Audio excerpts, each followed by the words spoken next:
Assalamualaikum warahmatullahi wabarakatuh. Alhamdulillahi wassalatu wassalamu ala rasulillah wa ala alihi wa sahbihi wa mawalah amma ba'du. Puji dan syukur marilah kita panjatkan kehadirat Allah Subhanahu wa taala. Alhamdulillah sampai hari ini kita masih diberikan kesempatan, kesehatan, kenikmatan untuk menjalankan ibadah, khususnya ibadah bulan suci Ramadan. Sholawat beserta salam tak lupa kita panjatkan kepada junjungan kita Habibana wa Nabiyana Muhammad Sallallahu Alaihi Wasallam. Tidak terasa jamaah sekalian, kita sudah memasuki minggu-minggu terakhir di bulan suci Ramadan. Perasaan baru kemarin kita memulai puasa Ramadan. Pada episode kali ini sangat menarik jamaah sekalian, tema Oase Ramadan Masjid Agung Al-Azhar, yakni tentang teladannya seorang pemimpin. Berbicara tentang kepemimpinan, tentang seorang pemimpin, tentu masing-masing orang mempunyai karakter standar seperti apa seorang pemimpin yang baik, yang didambakan umat, yang sesuai Al-Quran dan As-Sunnah. Mungkin ada yang berpendapat bahwa seorang pemimpin idealnya harus menjadi seorang komunikator yang handal, mempunyai kemampuan negosiasi yang baik, dan yang lain sebagainya. Atau mungkin ada juga orang-orang yang berpendapat bahwa seorang pemimpin harus terkenal misalnya, harus punya materi yang banyak, dan yang lain sebagainya.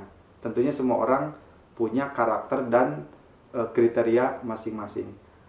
Ada juga mungkin yang menganggap bahwa seorang pemimpin itu adalah orang-orang yang memang mereka duduk di pemerintahan. Ada yang di legislatif, eksekutif, dan yang lain sebagainya. Tapi sebetulnya yang paling penting kalau kita peras, kalau kita simpulkan, ada hal-hal yang sangat mendasar. Seperti apa sih seharusnya seorang pemimpin? Pertama, seorang pemimpin tentu harus mempunyai jiwa melayani. Siapa yang dilayani? Orang-orang yang dia pimpin tentunya. Dalam konteks bernegara, tentu seorang gubernur harus melayani rakyat masyarakat yang berada di wilayah provinsinya. Kalau misalnya kita dalam lingkup yang lebih besar lagi, contoh misalnya seorang presiden, tentu orang-orang yang harus dilayani oleh seorang presiden adalah orang-orang yang berada di negara yang dia pimpin tersebut.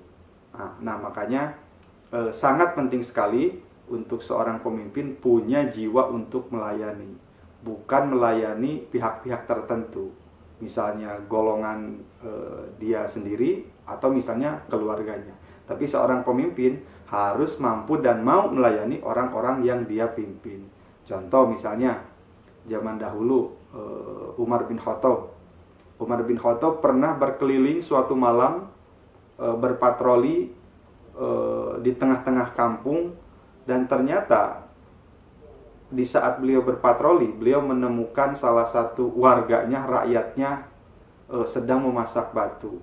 Memasak batu untuk apa? Untuk mengelabui, bahasanya, mengelabui anaknya yang sedang kelaparan, dengan harapan ketika si ibu tersebut memasak batu, anaknya langsung terlelap tidur tanpa harus makan terlebih dahulu. Saat itu si ibu tersebut tidak mempunyai makanan, sehingga dengan terpaksa harus memasak batu untuk mengelabui anaknya tersebut. Nah, Umar bin Khattab sangat terenyuh sekali melihat kondisi si ibu itu. Akhirnya Umar bin Khattab kembali ke Baitul Mal dan membawa mungkin beberapa makanan agar si ibu tersebut beserta anak-anaknya bisa makan. Nah, itu adalah salah satu contoh-contoh bahwa seorang pemimpin itu harus mempunyai sifat dan jiwa yang melayani. Sebagai contoh lagi, kalau misalnya kita lihat pemimpin-pemimpin masa lalu di Indonesia, misalnya founding father kita Bung Karno dan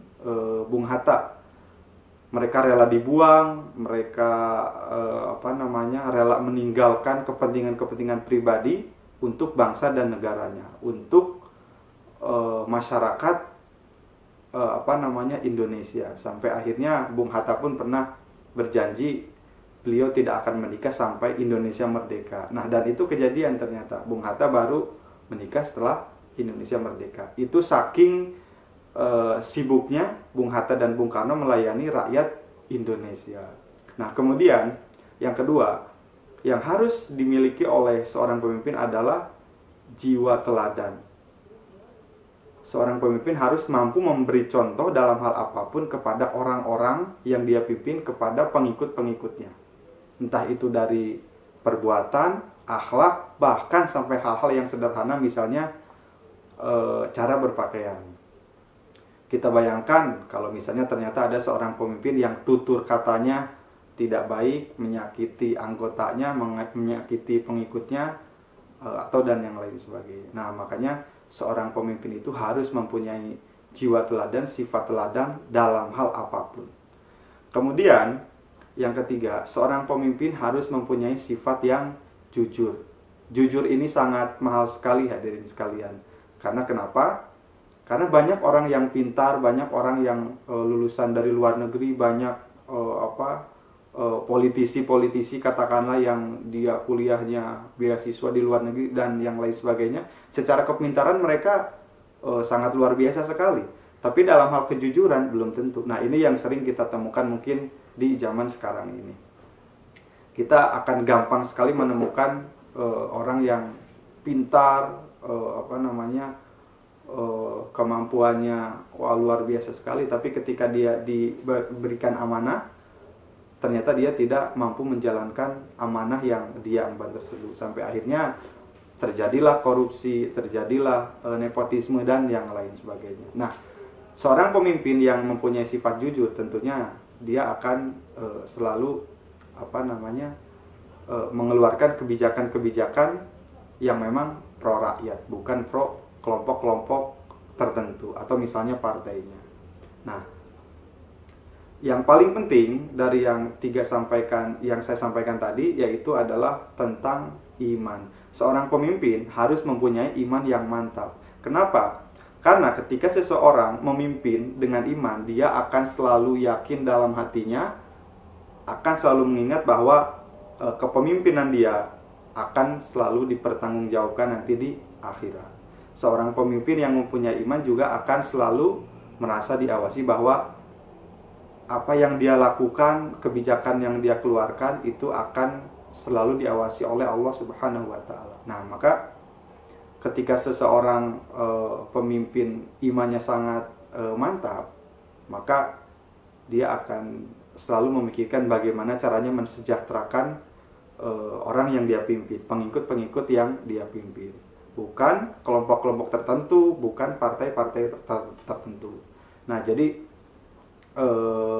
sekali lagi yang paling penting dari seorang pemimpin adalah keimanan itu sendiri. Ketika dia memimpin dengan iman, maka dia akan selalu merasa diawasi dan dia akan selalu mementingkan kelompok-kelompok pengikut-pengikutnya yang dia pimpin tersebut, bukan kelompok tertentu yang misalnya partai seperti yang saya sampaikan tadi. Nah, barangkali itu saja jamaah sekalian, hadirin sekalian.